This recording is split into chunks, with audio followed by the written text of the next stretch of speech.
Welcome to commerce aspirate the CS. आज के इस वीडियो में हम डिस्कस करने वाले हैं बीकॉम थर्ड सेमेस्टर के सिलेबस को। तो थर्ड सेमेस्टर में आपके दो कंपलसरी सब्जेक्ट्स हैं। दो कंपलसरी सब्जेक्ट होने का मतलब क्या है कि उसको दो पार्ट में डिवाइड कर दिया गया है। टोटल 4 पेपर आपको कंपलसरी देने हैं, उसके बाद 2 आपका ऑप्शनल है, दोनों में से कोई एक सेलेक्ट करना है। तो चलिए उसको डिस्कस कर लेते हैं। देखिए, जो आपका मेजर कोर्स है उसमें कंपनी लॉ, अगर आप हिंदी में लिखना चाहते होंगे तो मैं बोलते जाऊंगी, उसको आप राइट डाउन कर लीजिएगा, पेन एंड पेपर ले लीजिएगा। कंपनी अधिनियम को 2 पार्ट में डिवाइड कर दिया गया है। कंपनी लॉ फर्स्ट पेपर और आपका कंपनी लॉ का सेकंड पेपर होगा। दूसरा है आपका लागत लेखांकन, कॉस्ट अकाउंटिंग को भी 2 पार्ट में डिवाइड कर दिया गया है। ये आपके मेजर कोर्सेज हैं, मतलब हर एक बच्चे को पढ़ना ये कंपलसरी है और सबके 3-3 क्रेडिट हैं। और आपका कोड क्या है? COM 201, 202, 203 and 204। फिर आपका आता है जो ऑप्शनल में है, मतलब आपके कोर्स में ही ऑप्शन में आपका BRF है और एक तरफ से इन्वेंट्री मैनेजमेंट है। BRF को हम लोग बोलते हैं, जैसे इंग्लिश में है बिजनेस रेगुलेटरी फ्रेमवर्क, हिंदी में होता है व्यवसायिक नियामक ढांचा, और इसको बोलते हैं हम लोग स्कंद प्रबंधन बोल सकते हैं आप, चाहे स्टॉक का प्रबंध बोल सकते हैं। तो दोनों आपका ये ऑप्शन में है। 205 और 206 आपका BRF से रिलेटेड है, 207 एंड 8 आपका इन्वेंट्री मैनेजमेंट से रिलेटेड है। तो दोनों ये ऑप्शन में है। आपको अगर लॉ में इंटरेस्ट होगा, कुछ लोग होते हैं जिनको कानून पढ़ना थोड़ा अच्छा लगता है, कि जैसे बिजनेस में जो डीलिंग होती है, कॉन्ट्रैक्ट कैसे बनते हैं, एग्रीमेंट कैसे बनता है, फिर गुड्स का बाई एंड सेल कैसे होता है, अगर आपको इसमें इंटरेस्ट होगा तो आप BRF को पढ़िएगा। वहीं पर अगर आपको मैनेजमेंट में थोड़ा इंटरेस्ट होगा कि किस तरीके से कंपनी में मैनेजमेंट किया जाता है, और स्पेशल आपको पढ़ना है इन्वेंट्री को मैनेज करने का। इन्वेंट्री को मैनेज करने का मतलब क्या है कि कंपनी में जो रॉ मटेरियल यूज़ किया जाता है उसको किस प्रकार से मैनेज करेंगे। अगर आपको इसमें कुछ इंटरेस्ट होगा, इन फ्यूचर आपको कंपनी से रिलेटेड कुछ और जानकारी चाहिए होगी, तो आप चाहें तो इन्वेंट्री मैनेजमेंट को पढ़ सकते हैं। तो दोनों ऑप्शन में है, आप अपने इंटरेस्ट के अकॉर्डिंग उसको सेलेक्ट कर सकते हैं। नेक्स्ट आपका माइनर इलेक्टिव है, ये भी आपको सेलेक्ट कोई ना कोई करना ही पड़ेगा। तो देखिए, यहाँ पे introduction to Pandit Deendayal Upadhyay include है। तो अगर आपने फर्स्ट सेमेस्टर या सेकंड सेमेस्टर में नहीं दिया होगा तब आपको यहाँ पे सेलेक्ट करना है, या फिर अगर मान लीजिए वहाँ पे आपने एग्ज़ाम दिया था, पास नहीं हुए थे, तब आप इसको सेलेक्ट कर लीजिएगा। नहीं तो आपको इंग्लिश ग्रामर, फिर फ्रेंच लैंग्वेज हो गया, डाटा साइंस हो गया, फिर फाउंडेशन ऑफ मैथमेटिक्स हो गया, और इंट्रोडक्शन टू नाथ पंथ हो गया। तो ये सब आपके माइनर इलेक्टिव में है। इसमें से कोई भी आप सेलेक्ट कर सकते हैं और पेपर दे सकते हैं। जैसे कुछ कॉलेजेस अपने तरफ से सेलेक्ट कर लेते हैं और बच्चों को उसी का एग्ज़ाम करवा देते हैं, तो वो भी है कि आपके कॉलेज वाले जो सेलेक्ट करते हैं उस हिसाब से आप एग्ज़ाम दे दीजिएगा। फिर ये आपका माइनर इलेक्टिव हो जाता है। फिर है माइनर को करिकुलर में आपका NCC हो गया, NSS हो गया। जितने लोगों ने सेलेक्ट पहले नहीं किया था फर्स्ट सेमेस्टर और सेकंड सेमेस्टर में, उसी ये जितने भी सब्जेक्ट दिए हुए हैं आप वही सेलेक्ट करिएगा जो फर्स्ट और सेकंड सेमेस्टर में आप नहीं दिए हैं, चाहे पास नहीं हुए हैं। NCC हो गया, NSS हो गया, रोवर्स एंड रेंजर्स हो गया, फिजिकल एजुकेशन होगा, योगा हो गया। फिर उसके बाद आपका स्पोर्ट्स हैं, कल्चरल एक्टिविटीज़ हो गए, food hygiene, nutrition, health and hygiene हो गया, और communication skills and personality development. इन जितने भी सब्जेक्ट्स हैं उसमें से आप जो भी चाहें वो सेलेक्ट कर सकते हैं। फिर आपका माइनर वोकेशनल आपका क्वालिफाइंग एग्ज़ाम होता है। आपको क्वालिफाई करना कंपलसरी होता है, क्वालिफाई नहीं तो नॉट क्वालिफाई करके आपके रिजल्ट पे आता है। एनिमेशन हो गया, फाइनेंस एंड बैंकिंग हो गया, और फिर साइबर लॉ हो गया। इन तीनों में से आपको कोई एक सेलेक्ट करना होगा और उसको क्वालिफाई करना है। फिर देखिए, यहाँ से आपको कंपनी लॉ के सिलेबस को डिस्कस कर लेते हैं कि कंपनी अधिनियम में जो आप पेपर 1 देंगे उसमें क्या है। तो पेपर 1 को 2 यूनिट में डिवाइड कर दिया गया है, यूनिट 1 और यूनिट 2 दोनों। यहाँ पर सबसे पहले इंट्रोडक्शन है आपका कंपनी अधिनियम 2013। जैसे कंपनी अधिनियम 1956 भी था, अब वो चेंज होकर के 2013 में आ गया है। तो कंपनी अधिनियम 2013 से स्टार्ट किया गया है कि आपको सिर्फ वही पढ़ना है और उसके नेचर पढ़ने हैं, यानी कि उसकी प्रकृति। आप पेन एंड पेपर यूज़ करते रहिएगा, अगर आपको राइट डाउन करना रहेगा तो कर लीजिएगा। उसकी प्रकृति है और टाइप्स ऑफ कंपनी, जैसे प्राइवेट कंपनी हो गया, पब्लिक कंपनी हो गया, कंपनी के प्रकार, conversion of public company into private company and vice versa, मतलब एक निजी कंपनी को पब्लिक कंपनी में कैसे कन्वर्ट किया जाएगा और एक पब्लिक कंपनी को किस तरीके से निजी कंपनी में कन्वर्ट किया जाएगा, उसका जो प्रोसीजर है, उसकी जो प्रक्रिया होती है, उसको आपको पढ़ना है।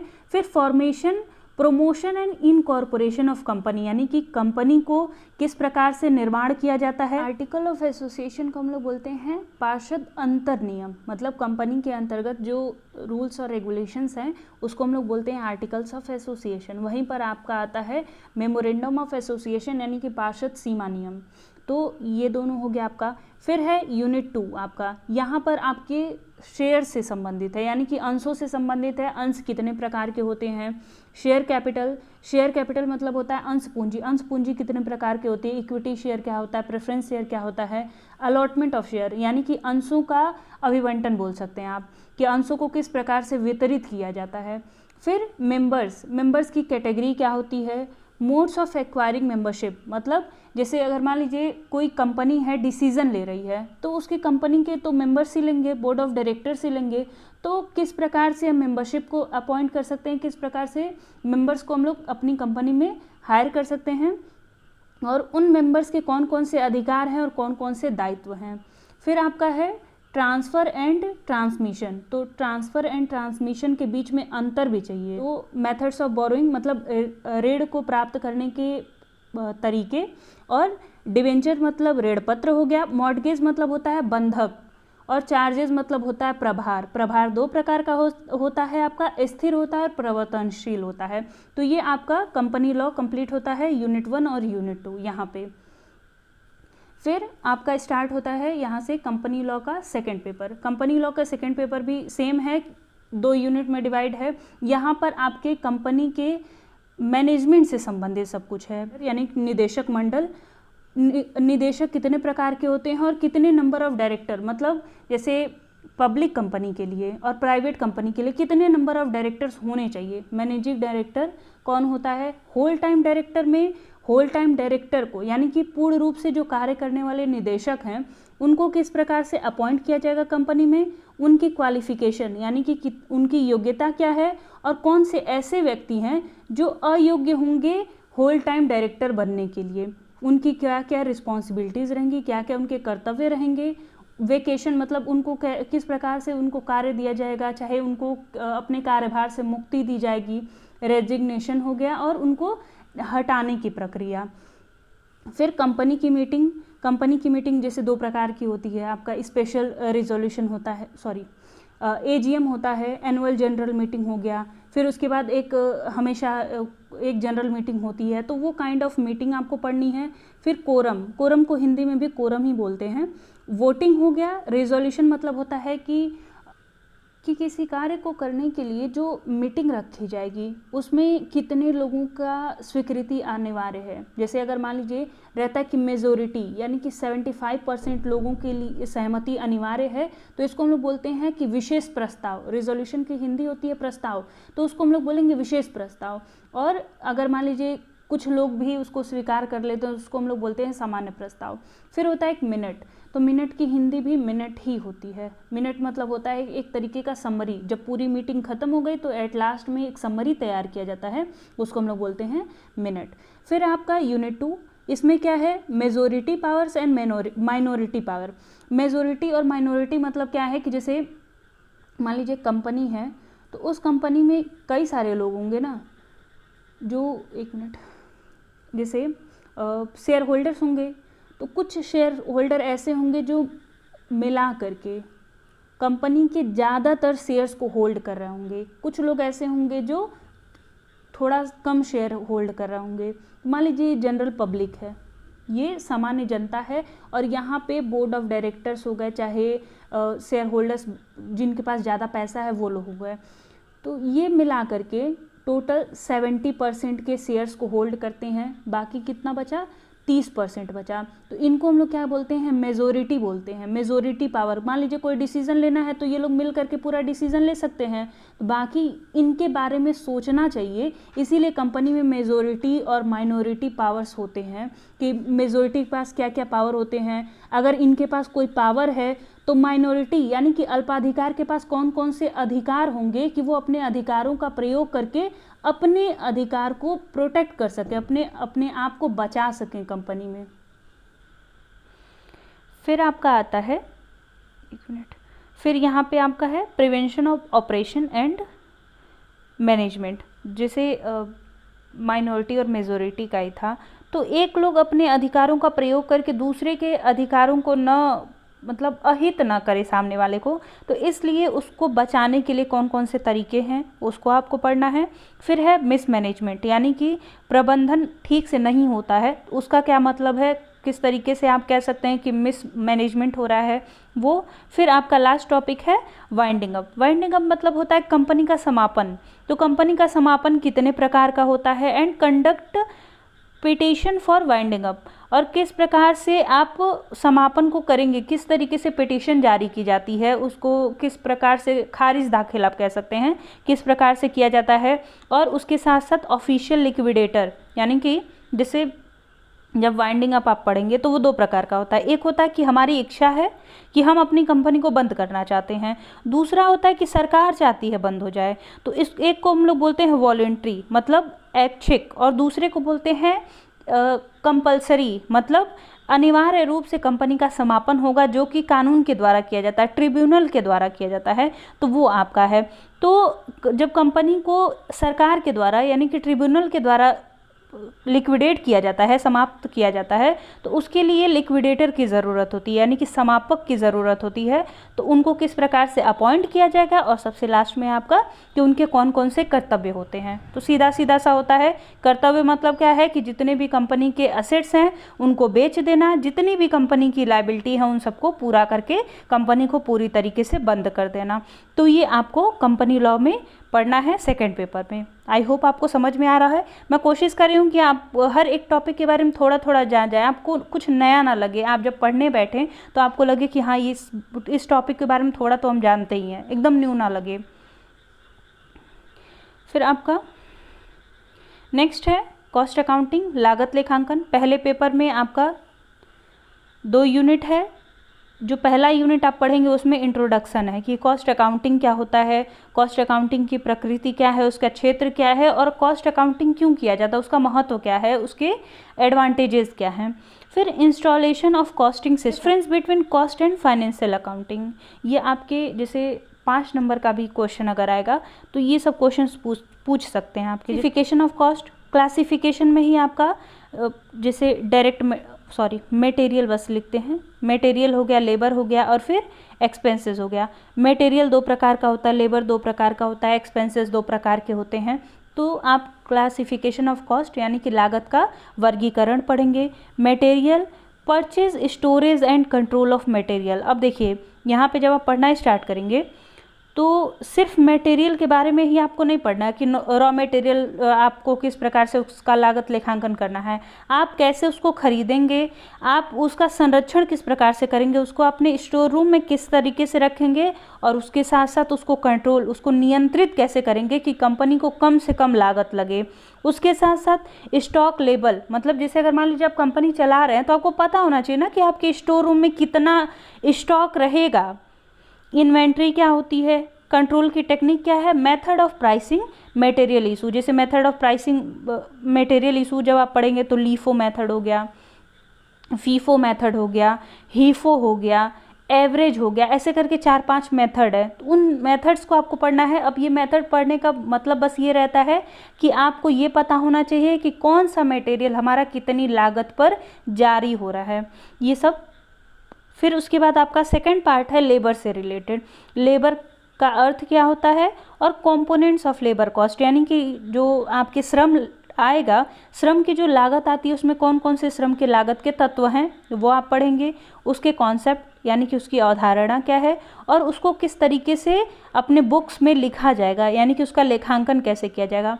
फिर है control of idle time. Idle time मतलब होता है कार्यहीन समय। जैसे अगर किसी कंपनी में कुछ एम्प्लॉयज़ को अपॉइंट किया जा रहा है तो 3 घंटा इधर काम करवाया गया, 3 घंटा इंटरवल के बाद का काम करवाया गया, बाकी में जो बीच में इंटरवल दिया गया है उसको हम लोग क्या कहते हैं, कार्यहीन समय। अब कार्यहीन समय क्यों कहेंगे, क्योंकि उसमें उन्होंने काम तो नहीं किया। अब ऐसा भी तो नहीं है कि लंच टाइम में अगर वो काम नहीं कर रहे तो उनका पैसा काट लिया जाएगा, उनकी तनख्वाह काट दी जाएगी, ये भी काम नहीं किया जाता है।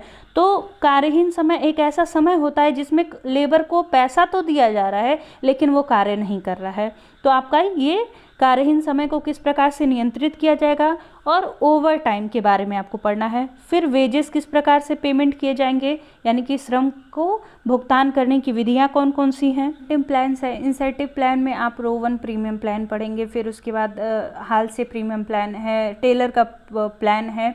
तो ये सब पढ़ने के बाद आपका लेबर टर्नओवर। लेबर टर्नओवर का मतलब क्या है कि आपके एक साल के अंदर, एक काउंटिंग पीरियड के अंदर कितने लोग आपकी कंपनी को ज्वाइन करते हैं, कितने लोग आपकी कंपनी को छोड़ के चले जाते हैं, कितने लोग का ट्रांसफ़र हो जाता है, ये सारी चीज़ें पढ़नी है आपको।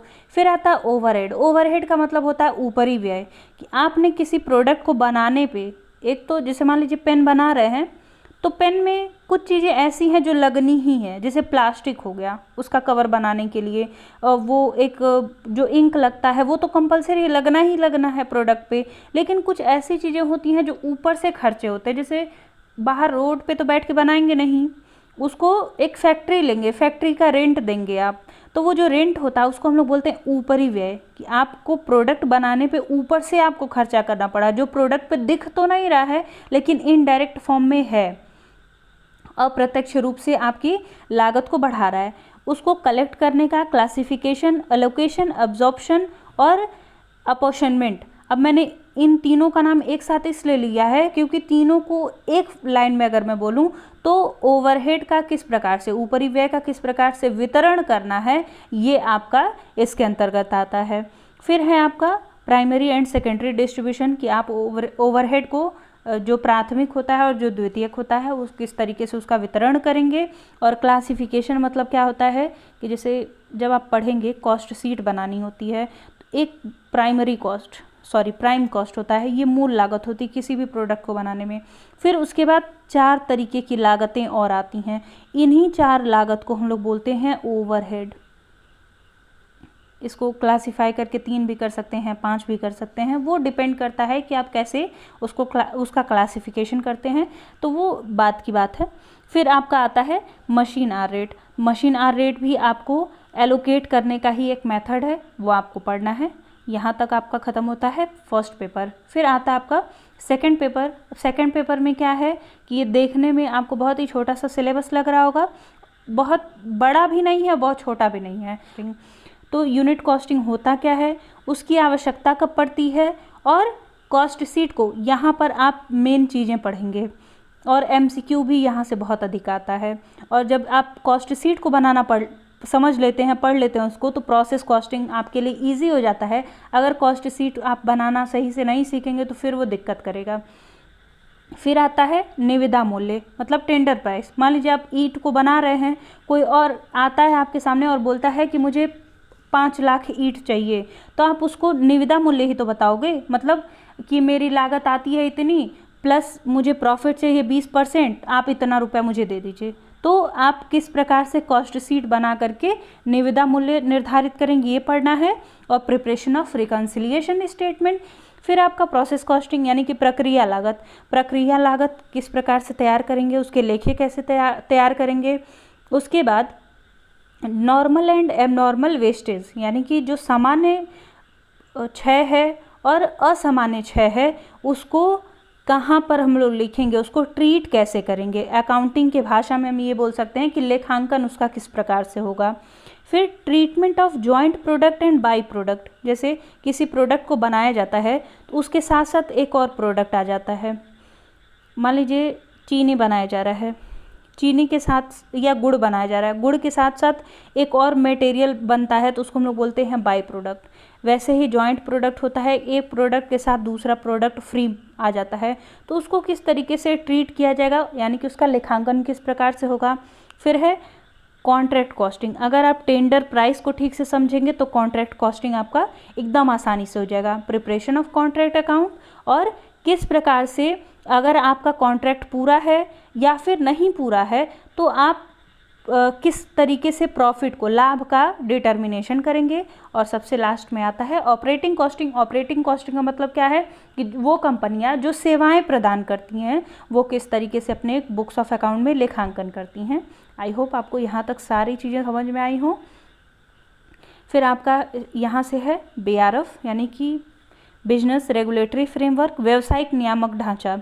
ये सबसे मेरा फेवरेट सब्जेक्ट है। ये बहुत आप ये बोल सकते हैं कि स्टोरी के माध्यम से आप इसको समझ जाएंगे। एक स्टोरी कोई भी उठाइए, राम और श्याम का पूरा सिलेबस आप समझ सकते हैं। किसी भी प्रोडक्ट को उठाइए, पूरा का पूरा आप सिलेबस समझ सकते हैं। तो यहाँ पे है इंडियन कॉन्ट्रैक्ट एक्ट यानी कि भारतीय अनुबंध अधिनियम 1872, उसकी डेफिनेशन और उसके नेचर ऑफ कॉन्ट्रैक्ट यानी कि अनुबंध क्या होता है और अनुबंध की क्या प्रकृति है, उसकी विशेषता क्या है, इसको पढ़ना है आपको। फिर अनुबंध कितने प्रकार के होते हैं, उसका क्लासिफिकेशन, वर्गीकरण बोलते हैं। Offer and acceptance. Offer and acceptance का मतलब क्या है, प्रस्ताव और प्रस्ताव की स्वीकृति। मैं अगर एक लाइन में आपको थोड़ा सा सिलेबस को समझाऊं तो जैसे मान लीजिए एक पक्षकार ए है, एक पक्षकार बी है। ए बी के पास आता है और बोलता है क्या आप मेरा पेन खरीदेंगे? बी बोलता है यस। ए ने क्या किया, प्रपोज किया, बी ने उस चीज़ को एक्सेप्ट किया। अब इनके बीच में क्या बन गया है, एग्रीमेंट बन गया है। एग्रीमेंट में अगर कंसिडरेशन, कंसिडरेशन मतलब क्या होता है, ये फ्री में तो पेन देगा नहीं, ये फ्री में पेन तो इनसे लेगा नहीं, कुछ पैसे तो चार्ज करेंगे ना, उसी को हम लोग बोलते हैं कंसिडरेशन। अब जहाँ पे कंसिडरेशन मिला उसको हम लोग क्या बोलते हैं, कॉन्ट्रैक्ट। यही उसके डेफिनेशन में लिखा है, वही उसके सेक्शन में लिखा हुआ है। आप जब इसको पढ़ेंगे तो वो अलग लेवल का है, मज़ेदार सब्जेक्ट है आपका। फिर ऑफर एंड एक्सेप्टेंस हो गया। कैपेसिटी ऑफ पार्टी यानी कि जितने भी पक्षकार हैं उनके अंदर कौन कौन सी क्षमता होनी चाहिए। फिर है आपका फ्री कंसेंट। फ्री कंसेंट का मतलब होता है स्वतंत्र सहमति। जैसे दबाव में आकर के उसको अपना पेन नहीं बेचना है, वो अपनी सहमति से फ्री कंसेंट के साथ सामान को खरीदना चाहता है। कंसिडरेशन मतलब किसी और का पैसा चुरा करके उसके बाद नहीं देना है, आपका अपना होना चाहिए। कंसिडरेशन लीगल होना चाहिए। अगर मान लीजिए कोई कॉन्ट्रैक्ट बन रहा है जिसमें कंसिडरेशन है ही नहीं तो वो वॉइड होता है, सेक्शन 25। फिर है आपका लीगैलिटी ऑफ ऑब्जेक्ट यानी कि उद्देश्य कैसे होने चाहिए, उद्देश्य वैधानिक होने चाहिए। फिर दूसरा है वॉइड एग्रीमेंट। वॉइड एग्रीमेंट के साथ साथ performance of contract. Void agreement को हम लोग बोलते हैं व्यर्थ अनुबंध, व्यर्थ ठहराव। फिर है आपका परफॉर्मेंस ऑफ कॉन्ट्रैक्ट, अनुबंध की का क्रियान्वयन कैसे किया जाएगा, चाहे अनुबंध का निष्पादन कैसे होगा, अनुबंध किस प्रकार से समाप्त होगा। कंटीजेंट कॉन्ट्रैक्ट हो गया, कोसी कॉन्ट्रैक्ट हो गया, रेमेडीज़ हो गया। आप एक बार डिस्चार्ज ऑफ कॉन्ट्रैक्ट पढ़ लेंगे तो बाकी सारे performance of contract, discharge, breach of contract, ये सब एक दूसरे से मिलता जुलता है। स्पेशल कॉन्ट्रैक्ट, स्पेशल कॉन्ट्रैक्ट में ही आपका आता है indemnity, guarantee, bailment and pledge और कॉन्ट्रैक्ट ऑफ एजेंसी। इंडेमनिटी मतलब क्या होता है, किसी की हानि की रक्षा करना। जैसे आप गारंटी वगैरह पढ़ते होंगे, ये आपको यहाँ पे पढ़ना है। बेलमेंट, जैसे बेलमेंट का हिंदी होता है निक्षेप, यानी कि अपना सामान किसी को देना, अब जब उसका काम पूरा हो जाएगा तो वो आपको वापस कर देगा। जैसे आप लोग शादी में जाते होंगे, सबके घर पे तो टेंट होता नहीं है, टेंट हाउस पे हम लोग जाते हैं, वहाँ से कॉन्ट्रैक्ट करते हैं। तो वो जो टेंट हाउस से कॉन्ट्रैक्ट होता है उसको हम लोग बोलते हैं निक्षेप। और कॉन्ट्रैक्ट ऑफ एजेंसी, वो जो एजेंट वगैरह वाला रिलेशन होता है वो आपको एजेंसी में पढ़ना है।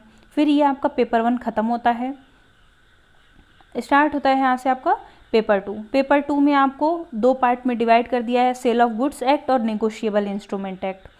सेल ऑफ गुड्स एक्ट यानी कि वस्तु को जब खरीदा और बेचा जाता है तो कौन कौन से नियम और कानून को आपको पालन करना है। ये आपका छोटा सा ही सिलेबस है, मैक्सिमम हमको लगता है 5 या 6 पेज का। सेम थिंग आपका नेगोशिएबल इंस्ट्रूमेंट के एक्ट के साथ है, 5 या 6 पेज का। 5 या 6 पेज भी ज़्यादा हो जा रहा है क्योंकि प्रोमिसरी नोट हो गया, बिल्स ऑफ एक्सचेंज हो गया, चेक हो गया, और crossing of cheque, dishonour of cheque, ये सब आप शायद बैंकिंग में पढ़े होंगे तो वो वहाँ से कवर हो जाएगा। बहुत ज़्यादा बर्डन लेने की ज़रूरत नहीं पड़ेगी आपको, पेपर 2 में हो जाएगा ये भी। आई होप आपको सिलेबस समझ में आ रहा हो। फिर आपका आता है ऑप्शनल इन्वेंट्री मैनेजमेंट का। इन्वेंट्री मैनेजमेंट में सबसे पहला पार्ट है आपका इन्वेंट्री मैनेजमेंट का इंट्रोडक्शन। उसकी अवधारणा क्या है, उसका मीनिंग क्या है, उसके अर्थ क्या है, और इन्वेंट्री मैनेज का वो जो प्रक्रिया होती है वो समझना है। और इम्पॉर्टेंस उसका पढ़ना है, यानी कि इन्वेंट्री मैनेजमेंट क्यों महत्वपूर्ण है किसी भी कंपनी के लिए, प्रिंसिपल कौन कौन से हैं, कौन कौन से सिद्धांत उसके दिए हुए हैं, और इन्वेंट्री मैनेजमेंट को किस तरीके से इम्प्रूव किया जाता है, उसको किस तरीके से कंपनी में और अच्छे तरीके से इम्प्लीमेंट किया जा सकता है। फिर what are inventory cost, inventory cost की मतलब लागत क्या है स्कंद का, role of inventory management, manager का कार्य क्या है, और मेथड्स ऑफ इन्वेंट्री मैनेजमेंट, फिर benefit of good inventory management. आप फर्स्ट यूनिट में देखेंगे तो ओवरऑल मिला करके आपको महत्व पढ़ना है, उसका मीनिंग क्या होता है, उसका स्कोप क्या है, क्यों पढ़ना है, उसके सिद्धांत क्या हैं, ये पढ़ने हैं। फिर दूसरा आपका आता है concept and valuation of inventory. Concept and valuation में जब आप पढ़ेंगे उसकी अवधारणा क्या है और इन्वेंट्री का उद्देश्य क्या होता है। इन्वेंट्री मतलब स्कंद, मैंने आपको कई बार बताया है। स्कंद मतलब क्या होता है कि किसी भी कंपनी में जो प्रोडक्ट बनाए जाते हैं उसके रॉ मटेरियल को हम लोग क्या बोलेंगे, स्कंद बोलेंगे। नीड ऑफ होल्डिंग इन्वेंट्री, हम लोग रॉ मटेरियल क्यों रखेंगे अपने स्टोर रूम में, ये आपको पढ़ना है, उसकी आवश्यकता। फिर planning and controlling of inventory level, ये शायद कॉस्ट अकाउंटिंग में भी आपके है कि आप कंट्रोलिंग लेवल, जैसे इसके फॉर्मूले हैं कुछ मुझे बहुत अच्छे से नहीं याद है, मैक्सिमम लेवल होता है, मिनिमम लेवल होता है, फिर EOQ यानी कि इकोनॉमिक ऑर्डर क्वांटिटी होता है, ये सब आपको यहाँ पर पढ़ना है कंट्रोलिंग टेक्निक में। फिर इफेक्ट ऑफ एक्सेस इन्वेंट्री, अगर आप अधिक इन्वेंट्री अपने पास रखते हैं, अपने बिजनेस में रखते हैं, तो उसका क्या प्रभाव पड़ता है। फिर product classification, product coding, lead time और रिप्लेसमेंट मेथड, ये सब आपका इन्वेंट्री कंट्रोलिंग जब आप पढ़ेंगे तो ये सब चीज़ें आपकी कवर हो जाएंगी। तो ये आपका फर्स्ट पेपर का होता है, यहाँ से आपका पेपर 2 का सिलेबस स्टार्ट होता है। तो पेपर 2 में आपका 2 यूनिट है, दोनों यूनिट में मैंने जहाँ देखा है तो ज़्यादातर आपका फॉर्मूला है। जैसे आप अगर वर्किंग कैपिटल की बात करें तो current asset minus current liability, net working capital होता है, ग्रॉस वर्किंग कैपिटल आपका हो गया, तो ये करंट एसेट को ही बोलते हैं। तो आपको उसका कॉन्सेप्ट पढ़ना पड़ेगा, यानी कि वो ग्रॉस और नेट वाला। फिर उसके बाद इसके मीनिंग हो गया, क्लासिफिकेशन हो गया, कौन कौन से ऐसे फैक्टर होते हैं जो वर्किंग कैपिटल को प्रभावित करते हैं ये, और उसके साथ साथ कार्यशील पूंजी को कहाँ कहाँ से प्राप्त किया जा सकता है, उसके स्रोत को। फिर नीड ऑफ वर्किंग कैपिटल, कार्यशील पूंजी की आवश्यकता क्यों है, और वर्किंग कैपिटल रेशियो, ये ज़्यादा इंपॉर्टेंट आपका हो जाता है क्योंकि जो MCQ वाले पोर्शन के क्वेश्चन बनेंगे वो आपके यहाँ से ज़्यादा बन सकते हैं, क्योंकि ये सब रेशियो है, मतलब फॉर्मूला है। उसके साथ साथ आपको कैलकुलेट करने के लिए भी दे सकता है आपको। अगर इंटरेस्ट ज़्यादा रहेगा न्यूमेरिकल में तो आप इसको सेलेक्ट कर सकते हैं। करंट रेशियो क्या होगा, क्विक रेशियो क्या है, absolute liquid ratio, cash ratio, working capital turnover ratio. तो ये पांचों बहुत अच्छे फॉर्मूले हैं। जैसे करंट रेशियो का मतलब क्या है, current asset divided by current liability. Quick ratio मतलब क्या है, करंट एसेट में से आप क्या निकाल दीजिए, इन्वेंट्री को माइनस कर दीजिए, प्रीपेड एक्सपेंसेस को माइनस कर दीजिए। एब्सोल्यूट के साथ क्या है कि सिर्फ कैश वाली जितने भी ट्रांजैक्शन है उनको जोड़ दीजिए। कैश रेशियो के साथ क्या है, सिर्फ कैश को और बैंक को ही रखिए। वर्किंग कैपिटल टर्नओवर रेशियो का मतलब क्या है कि वर्किंग कैपिटल को रखा जाए और उसके बाद देखा जाए कि वो कितनी जल्दी एक साल में कितनी बार टर्न लेते हैं। टर्न का मतलब क्या है, कितनी बार कंपनी में आते हैं, कितनी बार कंपनी से जाते हैं, फिर कंपनी में आते हैं। तो कैपिटल टर्नओवर रेशियो यहाँ पे आपको कैलकुलेट करना है। तो अगर आपको न्यूमेरिकल में ज़्यादा इंटरेस्ट होगा तो मैं कहूँगी कि आप इन्वेंट्री मैनेजमेंट को ले लीजिएगा। लॉ में ज़्यादा इंटरेस्ट रहेगा तो BRF को सेलेक्ट कर लीजिएगा। फिर यूनिट 2 है आपका इन्वेंट्री कंट्रोल। ये जो मैंने मेथड आपको बता रखा है, EOQ हो गया, ROP हो गया, ABC हो गया, VED है, और फिर आपका GIT है। ये इसके टेक्निक्स ऑफ इन्वेंट्री कंट्रोल है। आप ये पढ़ सकते हैं इन्वेंट्री कंट्रोल क्यों आवश्यक है किसी भी कंपनी के लिए, उसका उद्देश्य क्या है, फिर उसके बाद इसके महत्व क्या है। एसेंशियल्स हो गए, ऑब्सोलेंस हो गया। ऑब्सोलेंस मतलब क्या होता है कि कोई भी चीज़ पुरानी हो जाना। तो रॉ मटेरियल कंपनी में किस तरीके से मैनेज किया जाए कि वो बहुत अधिक पुराना ना हो, बहुत जल्दी उसका प्रयोग किया जा सके। जैसे ऑब्सोलेंस मतलब क्या होता है कि मान लीजिए आपके पास इस टाइम कीपैड फ़ोन हो, तो वो आउट ऑफ फैशन हो चुका है ना, तो उसको हम लोग बोलते हैं ऑब्सोलेंस। तो कंपनी किस तरीके से उसको मैनेज करे, जो वेस्टेज हो रहा है उनको किस प्रकार से मैनेज करे, आपको इन्वेंट्री मैनेजमेंट में पढ़ना है ये सारी चीज़ें। तो आई होप आपको पूरा सिलेबस एनालिसिस इसका बहुत अच्छे से समझ में आया हो। कोई डाउट होगा तो आप पूछ लीजिएगा।